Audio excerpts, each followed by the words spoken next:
Hello guys, আমার YouTube চ্যানেলে সবাইকে স্বাগতম। আজকে আমি আপনাদের দেখাবো কী করে ইউএসবি কেবলের মাধ্যমে আপনার মোবাইলের ইন্টারনেট আপনার পিসিতে ব্যবহার করবেন কোনো ওয়াইফাই রিসিভার ছাড়া। এমনকি ব্লুটুথের মাধ্যমে আপনি ব্যবহার করতে পারেন, এটা আপনার ইচ্ছা। এমনকি আপনি ভিপিএন এমবিও আপনার পিসিতে ব্যবহার করতে পারেন।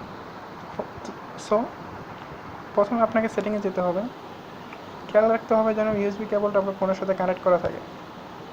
এই ডেভেলপার অপশন, একবারে নিচে ডেভেলপার অপশনটাতে ক্লিক করবেন। দেন খেয়াল করবেন যেন এই অপশনটা চালু থাকে, ইউএসবি ডিবাগিং বাটনে ক্লিক করবেন। দেন এই অ্যাপটা আপনার অ্যান্ড্রয়েড ফোনে ইনস্টল করবেন। প্লে স্টোরে পেয়ে যাবেন, আমি ডিসক্রিপশন বক্সে লিঙ্ক দিয়ে দেবো, কোনো সমস্যা হবে না। দেন এই অ্যাপটি ওপেন করুন, এই অপশনটিতে ক্লিক করবেন। এই অপশনে হোম বাটনে ক্লিক করুন। এখন আপনার পিসিতে যাওয়ার পালা। পিসিতে এরকমই একটা অ্যাপ আছে যেটা আপনাকে পিসিতে ইনস্টল করতে হবে। পিসিতে ইনস্টল করার পদ্ধতি আমি দেখিয়ে দিচ্ছি এখনই।